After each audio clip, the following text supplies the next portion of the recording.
I have not left this apartment in 4 years, not because I do not want to, because I cannot. My name is Catherine Walsh, and I am an American woman trapped in Lahore, Pakistan with my 2 children. Children I cannot leave with and cannot raise without constant permission from a man I divorced 3 years ago. A man who barely sees them but who controls every aspect of their lives because under Pakistani law, he is their legal guardian, and I am just their custodian. I met Faisal Ahmed in Boston in the spring of 2015. I was 28 years old, working as an elementary school teacher at a public school in Cambridge, Massachusetts. I loved teaching 3rd graders, loved their curiosity and energy, loved seeing their faces light up when they finally understood a difficult concept. I had a good life. A small apartment near Harvard Square that I shared with a roommate, a close group of friends from college, regular Sunday dinners with my parents who lived in Connecticut about 2 hours away.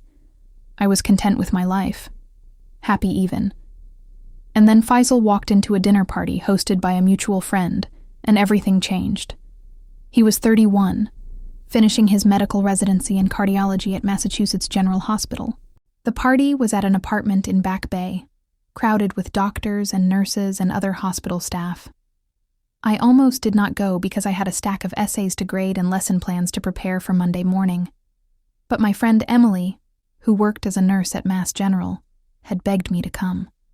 She said I needed to get out more, needed to meet new people, needed to stop spending every weekend alone with student papers. So I went. And I met Faisal. He was standing by the windows looking out at the Boston skyline, holding a glass of red wine, looking a bit lost in the crowd. I walked over to introduce myself because he seemed like he could use a friendly face. When I said hello, his whole face brightened. He had kind eyes, warm brown eyes that crinkled at the corners when he smiled. We started talking and did not stop for 3 hours. He told me about his work in cardiology, about how he loved the challenge of the heart, the most essential organ, the one that keeps everything else alive. I told him about teaching, about my students, about the rewards and frustrations of working with 8-year-olds. He asked thoughtful questions. He actually listened to the answers instead of just waiting for his turn to talk. When I mentioned one of my students was struggling with reading, he asked follow-up questions about what strategies I was trying, what resources the school had available, whether the parents were involved. He told me about Pakistan, about growing up in Lahore. His father was a doctor too, a general practitioner who ran a small clinic in their neighborhood. His mother had been a teacher before she retired. He had 2 younger sisters, both in university studying medicine and law, respectively. He talked about his family with such warmth and pride that I could tell family was incredibly important to him. When he asked for my number at the end of the evening, I gave it to him without hesitation. Something about him felt safe, comfortable, like I had known him for years instead of just hours. We started dating slowly, coffee dates first, then dinners at small restaurants in the North End and Cambridge, long walks along the Charles River, weekend trips to Cape Cod and the White Mountains. Faisal was different from anyone I had dated before. He was thoughtful, considerate, genuinely interested in my life and my work. He would remember small details from conversations weeks earlier. He would ask how specific students were doing, remembering their names and their struggles. He sent me articles about teaching methods he thought I might find interesting. He made me feel valued and seen in a way I had not experienced before. He was Muslim, though he described himself as not particularly religious. He prayed sometimes, but not the full 5 times a day. He fasted during Ramadan, but did not always make it to the mosque on Fridays. He said his faith was personal, something between him and God, and he respected that I had my own beliefs and my own relationship with spirituality. I had been raised Catholic, attended church every Sunday as a child with my family, but had drifted away from organized religion during college. I still believed in God, but was not sure exactly what that meant anymore. Faisal and I had long conversations about faith and doubt and meaning. He never tried to convert me or tell me my beliefs were wrong. He said there were many paths to understanding the divine, and we each had to find our own way. After a year and a half of dating, Faisal proposed. He took me to the Boston Public Garden on a perfect spring evening, warm but not hot, the swan boats gliding across the pond, the trees in full bloom. He got down on one knee near the famous Make Way for Duckling statues and asked me to marry him. I said yes before he even finished the question. I loved him. I wanted to build a life with him. I wanted to wake up next to him every morning for the rest of my life. My parents were happy for me, but also concerned. Over dinner at their house in Hartford a few weeks after the engagement, my mother asked careful questions. What about the cultural differences? What about religion? Where would we live? Would I move to Pakistan? What about children and how they would be raised? I told her we had talked about all of that extensively. We would live in Boston, where Faisal had a job lined up at Beth Israel Deaconess Medical Center as an attending cardiologist. We would raise any children we had with exposure to both American and Pakistani cultures, both our backgrounds. I would not convert to Islam unless I wanted to, which I did not. Faisal had been clear that he loved me as I was, and did not want me to change. Everything would be fine. We had it all figured out. My mother looked skeptical, but said she trusted my judgment. My father said Faisal seemed like a good man, respectful and kind, and that was what mattered most. If I loved him and he treated me well, they would support us. We got married in a small ceremony in Boston that tried to honor both our traditions. We had a simple civil ceremony at Cambridge City Hall, with our immediate families and closest friends present. Then we had a celebration dinner at a restaurant that had both American and Pakistani dishes on the menu. It felt like a good compromise, a good blending of our two worlds. Faisal's parents and sisters flew in from Lahore for the wedding. They were warm and welcoming to me. His mother Yasmin hugged me and said she was so happy Faisal had found someone who made him so happy, someone who clearly loved him as much as he loved her. His father Rashid shook my hand formally, but smiled genuinely and said welcome to the family. His sisters Amina and Zara were curious and friendly, asking me questions about America and teaching and what I thought of their brother. The first 3 years of our marriage were everything I had hoped for. Faisal worked at the hospital, long hours because that is the nature of cardiology, but he was passionate about his work and I respected that. I continued teaching at my school. We bought a small house in Brookline with a little yard and a white picket fence. We hosted dinner parties. We took weekend trips to New York and Vermont. We visited my parents regularly. We video called his family in Lahore every few weeks. We were building a life together, a good life, a happy life. When I got pregnant in 2019, we were both absolutely thrilled. This was something we had been talking about, something we both wanted. We found out we were having a boy and Faisal cried during the ultrasound appointment. He said his parents would be so proud to have a grandson. I could hear the weight of that, the cultural expectation around having sons, but I tried not to think about it too much. A healthy baby was what mattered, boy or girl. Asad was born in March of 2020, right as the world was shutting down for COVID-19. The timing was terrible, but also somehow perfect, because it meant Faisal could work from home more during those first few months and be very involved with the baby. 7 pounds, 3 ounces of absolute perfection. Dark hair like his father, my green eyes. Faisal was an incredible father from day one. He would wake up for nighttime feedings even though he had virtual meetings the next morning. He changed diapers without complaint. He would spend hours just holding Asad, talking to him in Urdu, singing him lullabies his own mother had sung to him. It was beautiful to watch. When Asad was 15 months old, still in the middle of pandemic restrictions, I got pregnant again. This time with a daughter. Maya was born in September of 2021. Another perfect, healthy baby. 6 pounds, 8 ounces. Faisal loved her too. Absolutely adored her, though I could tell there was something special about having had the son first. In Pakistani culture, in many South Asian cultures, sons carry particular significance. They carry on the family name. They are expected to care for parents in old age. There are all these traditions and expectations wrapped up in having male children. Faisal never said anything directly, but I could feel it. Things started changing in subtle ways after Maya was born.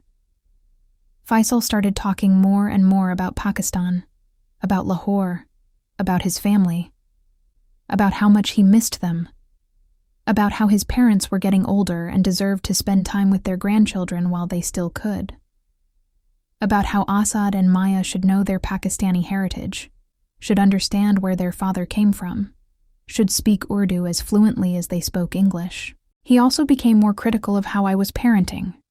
Small comments at first. That I was being too permissive with Asad, too American in my approach, that I should be firmer with discipline, that I should be teaching them more about Pakistani culture and less about American culture, that they should be learning Urdu before they perfected English. His mother Yasmin had started calling every single day, sometimes twice a day, asking about the children and giving advice that felt more like instructions. When I tried to gently push back or set some boundaries, Faisal got defensive. He said his mother had raised 3 successful children and knew what she was talking about. He said I should listen to her more. He said in Pakistani culture, elders were respected and revered, and you did not push them away or dismiss their wisdom. We started arguing more frequently about his mother's constant involvement, about cultural expectations, about parenting approaches, about the fact that he was working so much and I was handling almost all the childcare alone, about money because I had stopped working when Asad was born and now felt completely financially dependent on Faisal. In late 2021, Faisal suggested we take a trip to Pakistan. He said his parents had never met Asad and Maya in person, only over video calls, and that was not the same. He said his mother's health was declining.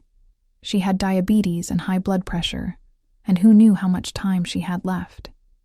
He said it would be good for the children to experience Pakistan, to meet their extended family, to see where their father came from. He said 3 weeks. Just 3 weeks.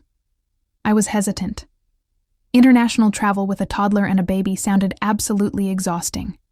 The flights alone would be brutal, and something in my gut told me not to go. Some instinct I could not quite name or explain. But I felt selfish saying no. How could I deny Faisal's elderly parents the chance to meet their grandchildren in person?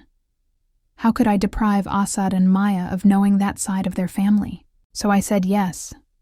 3 weeks in Lahore. We would stay with Faisal's family. We would come back in early September, well before the school year started, because I was planning to look for teaching positions for the fall. 3 weeks. That was the plan. We left in early August of 2021. The flights were as brutal as I had feared. Boston to Dubai. Dubai to Lahore. Nearly 24 hours of total travel time with a 2-year-old and a 10-month-old. Asad was restless and cranky. Maya cried for hours.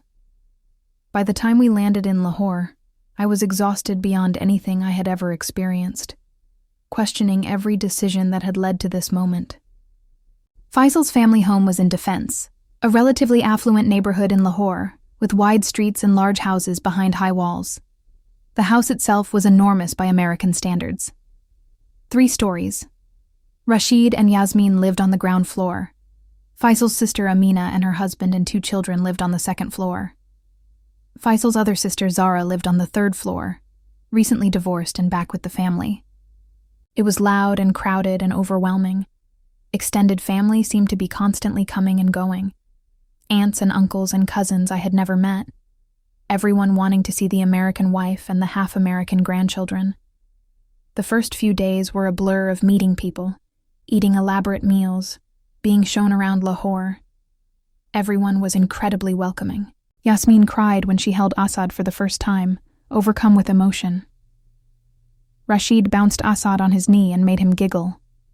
The sisters cooed over Maya and fought over who got to hold her. There was a huge family dinner the first evening with what felt like 50 people, all wanting to see us, all asking questions, all touching the children. It was exhausting but also kind of wonderful in a way. This huge extended family, All this warmth and attention and interest. So different from my small, quiet family back in Connecticut. I could see why Faisal had wanted to bring us here. But by the second week, things started feeling different. Off somehow. Faisal was different in Pakistan. More traditional, more formal, more distant. He started praying 5 times a day religiously, something he had never done consistently in Boston. He spoke mostly in Urdu, even to me, even though he knew my Urdu was extremely limited. When I asked him to speak English so I could follow conversations, he seemed annoyed. He said I should be learning Urdu faster, that I had been married to him for years and should be more fluent by now. He spent most of his time with his father and his brothers-in-law, leaving me with the women of the household, Yasmin, Amina, Zara, various aunts and female cousins. They were kind, but I had very little in common with them. They talked about things I did not understand, people I did not know, television shows I had never seen. My Urdu was not good enough to fully participate in rapid conversations. I felt isolated and lost. They also had very strong opinions about how I was raising Asad and Maya, Yasmin especially. She said I held Maya too much and would spoil her. She said I should not be speaking so much English to Asad because he needed to prioritize Urdu, and he was getting confused. She said I dressed too casually, that I should be more modest, especially now that we were in Pakistan. She said I was not disciplining Asad properly, that I was too soft with him, that he needed a firmer hand.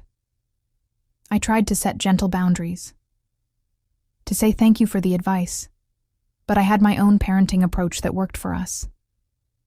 Yasmin seemed hurt. She said she was only trying to help, that she had raised 3 children successfully and knew what she was talking about. When I went to Faisal to ask him to support me, to help me set some boundaries with his mother, he got defensive. He said his mother meant well. He said she was excited to finally have her grandchildren there in person. He said I was being too American, too individualistic. He said in Pakistani families, everyone was involved in raising children. It took a village, and I needed to be more accepting of that. The 3rd week, which was supposed to be our last week, Faisal told me he wanted to extend our stay. His mother was really not doing well, he said. Her diabetes was worse than they had let on. She might not have much time left. He wanted to spend more time with her. Could we stay another month? I said absolutely not. I said I needed to get back to Boston. I needed to start looking for teaching jobs for fall. We had been gone 3 weeks already, and I was ready to go home. I missed my parents. I missed my life. I missed feeling like myself. Faisal got angry, really angry in a way I had rarely seen. He said I was being incredibly selfish. His mother was dying, and I could not even give him another month. He said I only cared about my job and my life, and I did not care at all about his family. I felt guilty. Was I being selfish? Maybe I was. But something felt wrong about staying longer. I said, okay, 1 more week. Not a month. 1 week. That week turned into 2 weeks. Then 3. Faisal kept saying the tickets were being rescheduled, that there was an issue with the airline, that we would leave soon. I started getting panicked. I checked the airline website myself on my phone. There were flights to Boston almost every day. I did not understand why we could not just book new tickets. I tried to book tickets myself using my credit card. It was declined. I checked my bank account on my phone. All the money in our joint account had been transferred out. There was almost nothing left. I confronted Faisal. He said he had moved the money to his Pakistani bank account to pay for expenses while we were there, that everything was expensive, that his family needed help with bills. He said he would transfer it back when we got home. But he did not transfer it back. Days went by, then weeks. I had no access to money. My credit cards were maxed out from various expenses. I was completely financially dependent on Faisal, and we were in his country, with his family, and I had no resources of my own. I said I wanted to go home immediately. He said we would go soon. I said I wanted to go now.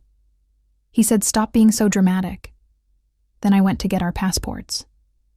Faisal had said he put them in the safe in his parents' bedroom for safekeeping, since the house had so many people coming and going. The safe was locked. I asked Yasmin for the combination. She said only Rashid and Faisal knew it. I asked Faisal to open the safe and give me our passports. He said he would, later. Days went by. Every time I asked, he had an excuse. He was busy. He would do it tomorrow. The safe was acting up. I finally understood. We were not going home. Faisal had never intended for us to go home. This had been his plan all along. I tried to leave anyway. One morning when Faisal was out, I packed bags for myself and the children. Just the essentials. I called a taxi. I did not have much money, but I had enough cash for a taxi to the airport. I figured I would deal with the passport issue there. Maybe the American embassy could help. But when I tried to walk out the front gate of the compound with Assad and Maya and our bags, Rashid appeared. He physically blocked my way. He said I was not going anywhere. He said the children belonged to this family. He said I needed to accept my place. I tried to push past him. He grabbed my arm hard enough that I knew it would bruise. Other men appeared. Faisal's brothers-in-law, a cousin. I was outnumbered. Rashid said if I tried to leave again, there would be serious consequences. He said I needed to go back inside and stop causing problems. I took the children back to our room. I was shaking, terrified, trapped. I called the American embassy in Islamabad on my phone. I explained the situation, that I was an American citizen being held against my will, that my husband had taken my passport, that I wanted to leave Pakistan but was being prevented. The consular officer I spoke with was sympathetic but not helpful. She said that I had entered Pakistan voluntarily, that I was married to a Pakistani citizen, that this sounded like a domestic dispute, and the embassy could not intervene in domestic disputes. She suggested I try to work things out with my husband or contact the local police. I tried to go to the police station. But when I said I wanted to go out, Rashid and one of the brothers-in-law insisted on accompanying me. At the police station, they spoke to the officers in rapid Urdu. I could not follow most of what was being said. The police officers looked at me and then back at the men, and seemed to be agreeing with whatever was being said. Finally, one officer said to me in English that this was a family matter, and I should go home and work things out with my husband. That police did not get involved in marriage disputes. I called my parents from my phone. They were horrified. They tried to contact the embassy themselves. They tried to get their congressman involved. But nothing worked. Everyone said the same thing. I had gone to Pakistan voluntarily. I was married to a Pakistani man. This was a domestic issue. No one could force him to let me leave. I was trapped. Completely and utterly trapped. Months went by. I spent them essentially as a prisoner in that house. I could not leave the compound without someone from Faisal's family accompanying me. My phone was monitored. If I tried to call my parents, someone would listen in. My internet access was restricted. I could not contact friends back home. I could not reach out for help. The worst part was watching what was happening to my children. Assad started forgetting English. He was speaking primarily Urdu now, because that was all anyone spoke to him. Yasmin had essentially taken over his care. She was teaching him things I did not want him learning. That women existed to serve men. That his mother was foolish and disobedient. That America was immoral and evil. Maya was too young to really understand what was happening, but she could sense my distress. She cried constantly. She clung to me. But Yasmin would often take her away, saying I was upsetting her with my negative energy and my crying, and I would not see her for hours. I tried to escape 3 times over those first several months. Each time I was caught. Each time Faisal punished me by taking the children completely away from me. I would not be allowed to see them for days. He said I needed to learn that actions had consequences, that I needed to accept reality. After 8 months of this nightmare, I managed to get help from an unlikely source. A woman who worked in the house as domestic staff. She took pity on me. She secretly gave me the name and phone number of a female lawyer who specialized in family law and helping women in difficult situations. Her name was Saba Malik. I managed to meet with Saba in secret. I told her everything. She listened carefully and then gave me a realistic assessment of my situation. She said under Pakistani law, specifically the Guardian and Wards Act of 1990, the father is the natural guardian of children. Even though mothers are typically given custody of young children, especially those under age 7, the father retains legal guardianship. Guardianship means he controls all major decisions: education, medical care, travel, everything significant. I asked if being an American citizen mattered. If my children being American citizens mattered. She said yes and no. Yes, they were American citizens, but they were also Pakistani citizens through their father.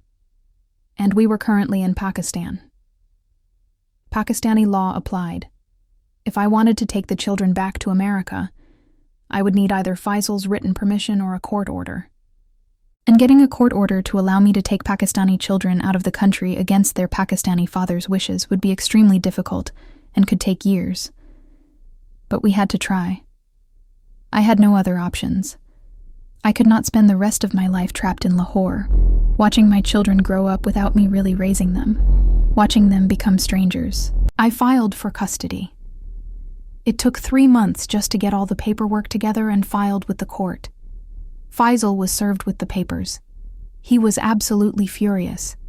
He said I had betrayed his family, that I was an ungrateful woman who did not appreciate everything they had done for welcoming me and caring for my children.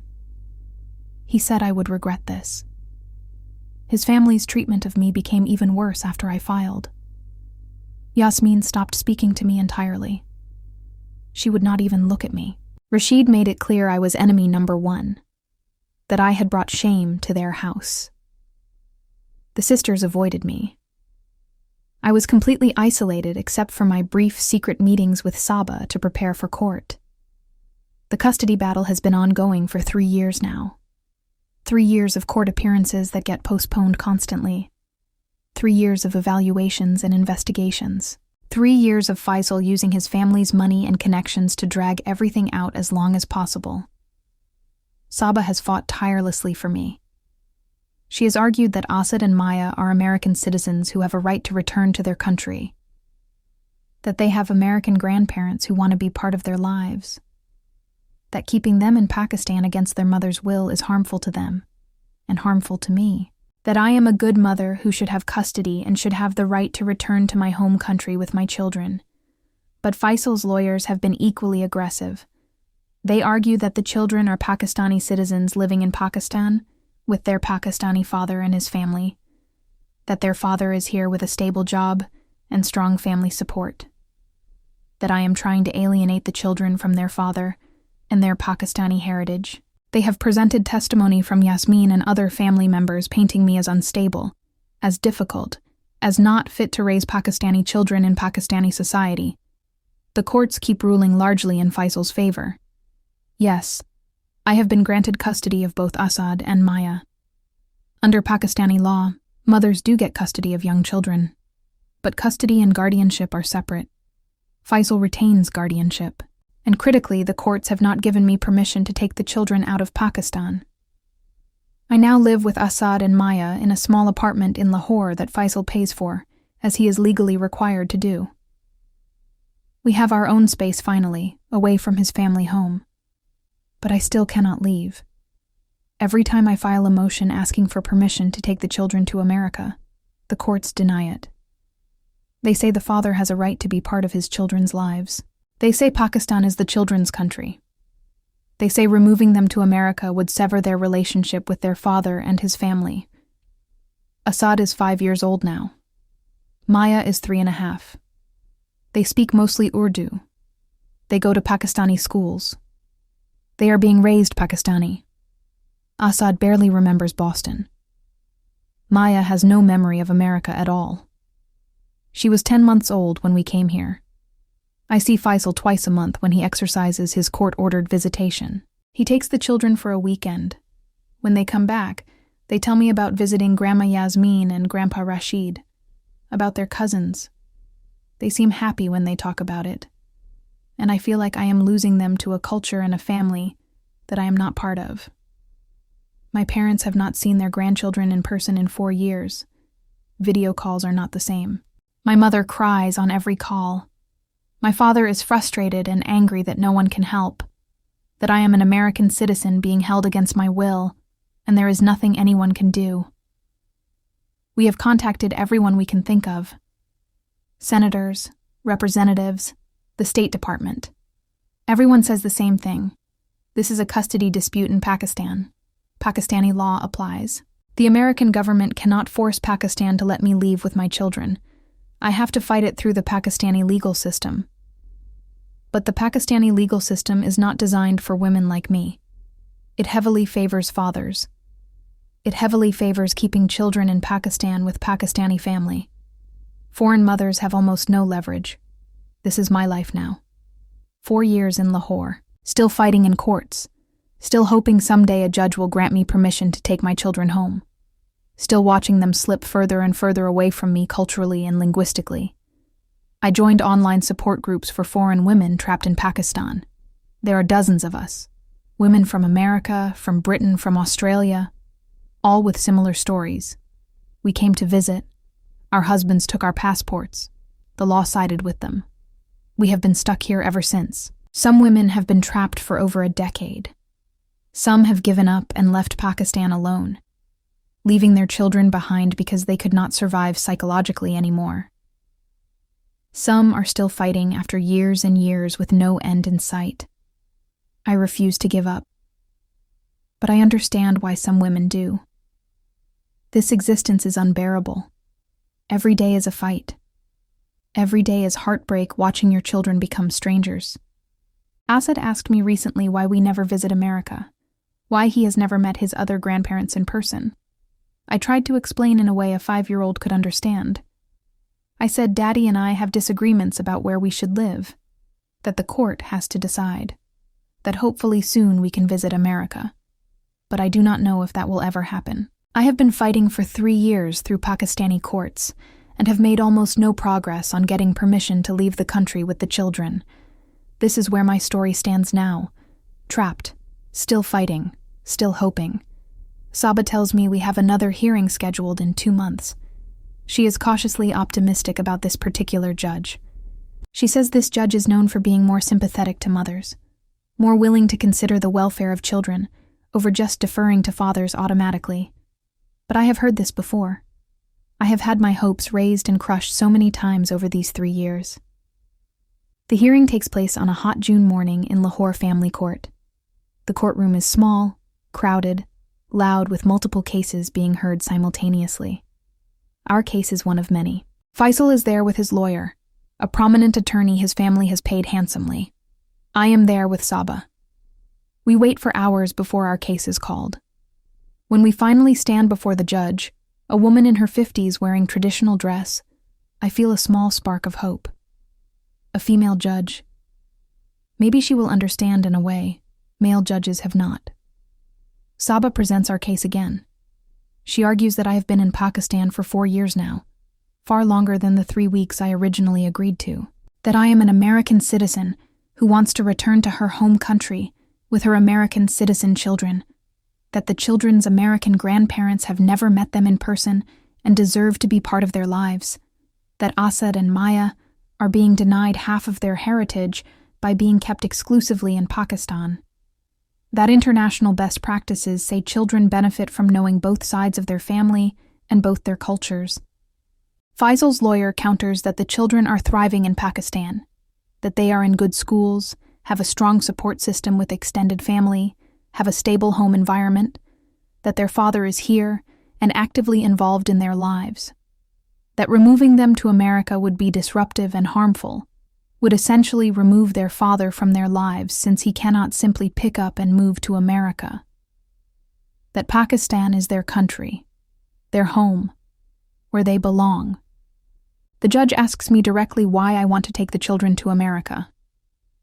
I try to explain carefully, to not sound like I am bad-mouthing Pakistan or Faisal. I say that I came to Pakistan for a 3-week visit and have been unable to leave for 4 years. That my parents are getting older and my father has had serious health issues. That Assad and Maya are American citizens who have never even visited their own country. That I want them to know both their cultures, both their families, both parts of who they are. That I'm not trying to take them away from their father permanently. That I would agree to regular visits, to video calls, to spending summers here. I just want to be able to go home and take my children with me.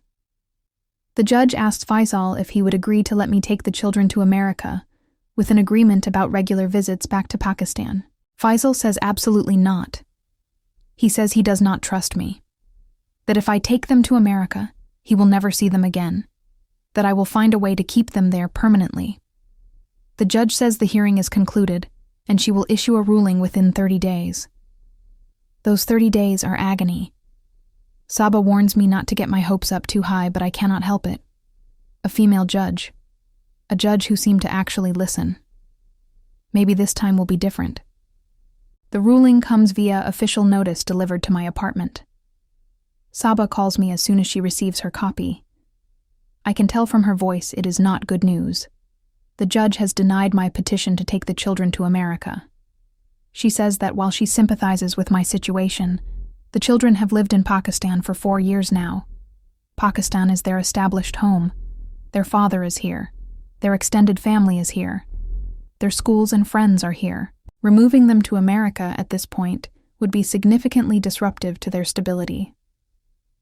The judge notes that I am free to maintain my custody and continue raising the children in Pakistan, or I am free to return to America without them. But she will not authorize me to permanently relocate them out of Pakistan against their father's wishes. I read the decision and feel something break inside me. 4 years of fighting, tens of thousands of dollars in legal fees, and I am still trapped, still unable to take my children home. Saba asks if I want to appeal. I say yes, of course.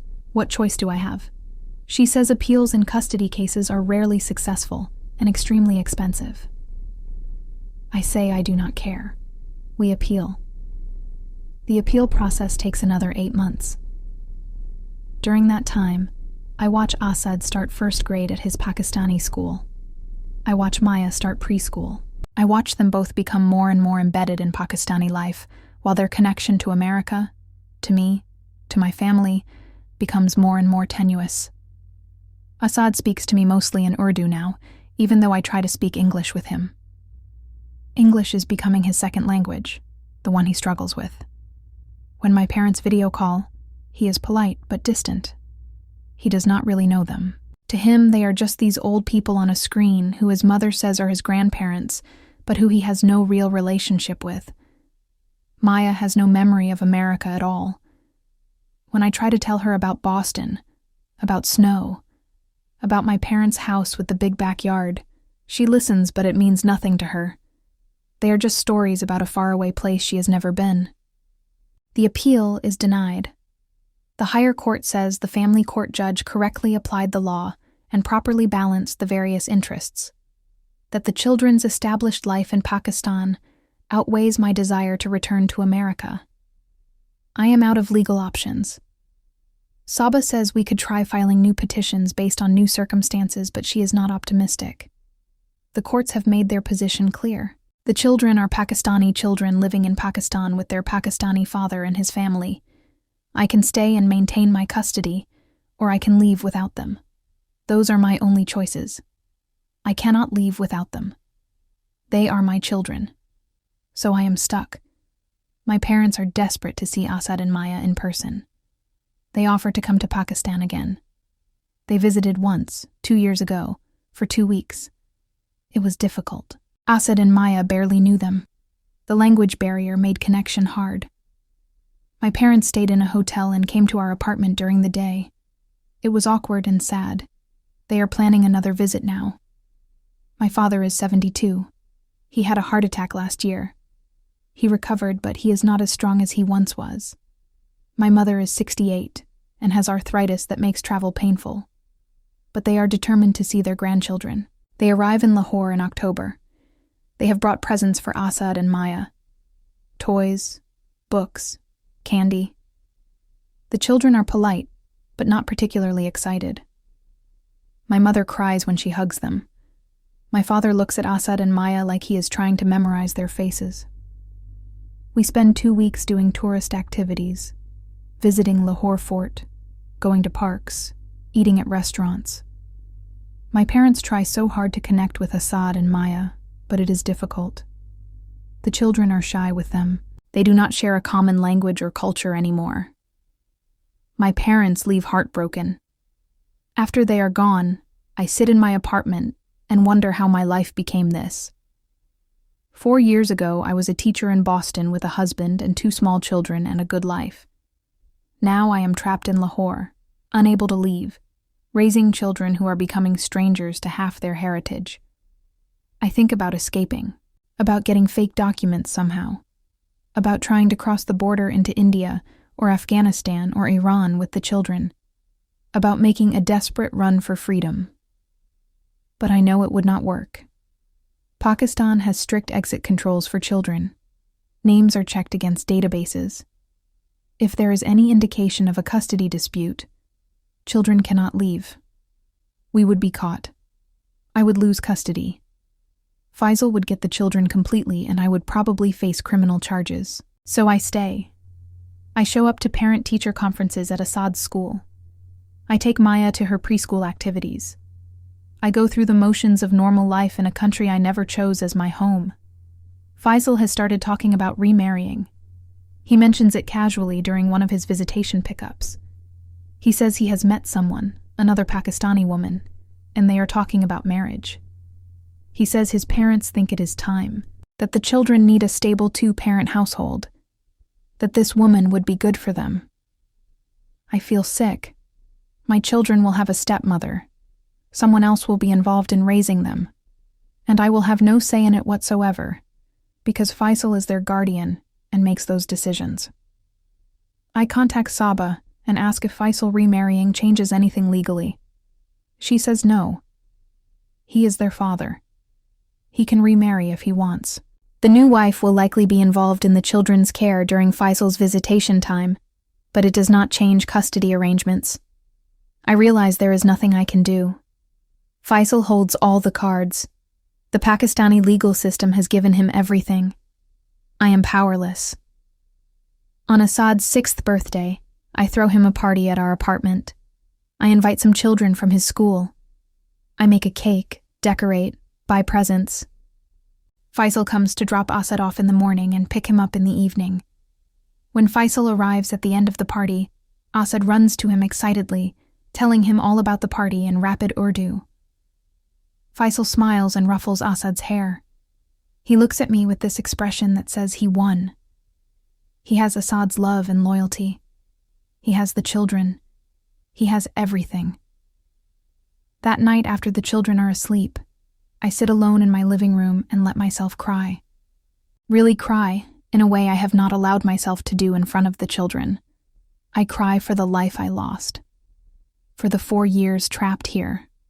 For my parents who are growing old without really knowing their grandchildren. For my children who are growing up without knowing half of who they are. But I cannot give up. As long as I am here, as long as I have custody, I am still their mother. I am still fighting for them, even if that fight looks different now. Even if victory seems impossible. I keep teaching them English as best I can.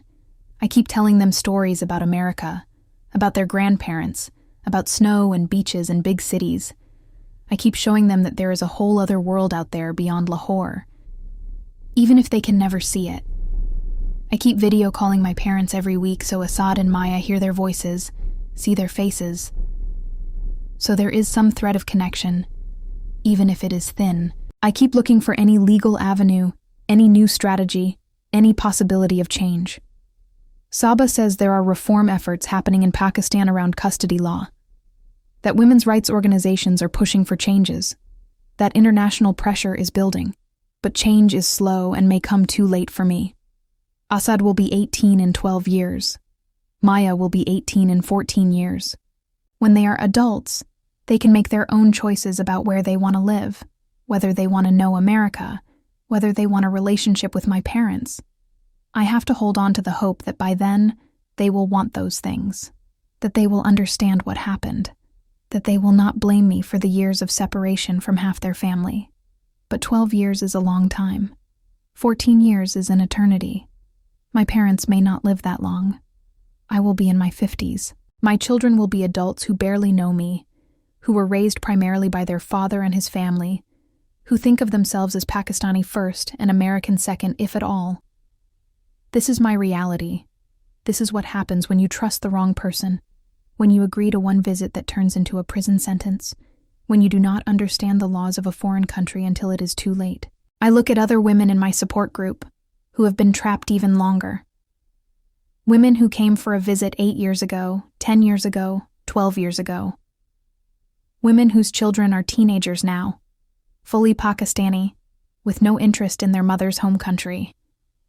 Women who have spent a decade fighting and losing in Pakistani courts. I look at women who gave up and left, who decided they could not survive psychologically if they stayed, who returned to their home countries alone and live with the guilt and grief of having abandoned their children. I understand both groups, the ones who stay and the ones who leave. Both choices are unbearable in different ways. There is no good option, only impossible choices and devastating consequences. For now, I stay. Because I cannot imagine leaving Assad and Maya. Because as hard as this is, as trapped as I feel, at least I see them every day. At least I am still in their lives, even if my role is shrinking. Every morning I wake up in this apartment in Lahore. I get the children ready for school. I pack their lunches. I walk them to the school bus. I go through my day. I pick them up. I help with homework. I make dinner. I give baths. I read stories. I tuck them into bed. I do all the things mothers do, but I do them in a country I never chose. Unable to leave. Unable to give my children the full life I wanted for them. Unable to take them to see snow or to meet their grandparents properly, or to understand what it means to be American as well as Pakistani. This is the visit that never ended. The 3 weeks that turned into 4 years that will probably turn into a lifetime. This is what happens when custody and guardianship are separate, when fathers have all the legal power and mothers have almost none, when you are trapped between 2 countries with no way to bridge them. I wanted to protect my children. I wanted to give them a good life. Instead, I lost my own freedom, and I am watching them grow up without fully knowing half of who they are. If you are considering marrying someone from Pakistan, if you are thinking about visiting Pakistan with your children, please understand what you are risking. Once you are there, if the father wants to keep you there, Pakistani law will likely support him. You could be trapped like I am. Your children could be denied their other heritage like mine are. Know the laws before you go. Protect yourself before it is too late. Because once you are trapped, there may be no way out. If you are going through something similar, you are not alone. There are others of us fighting the same battle. We support each other. We share resources and strategies. We hold on to hope even when it seems impossible. Like this video if this story resonated with you. Subscribe for more stories about mothers facing international custody battles. Share your own experiences in the comments. Thank you for listening.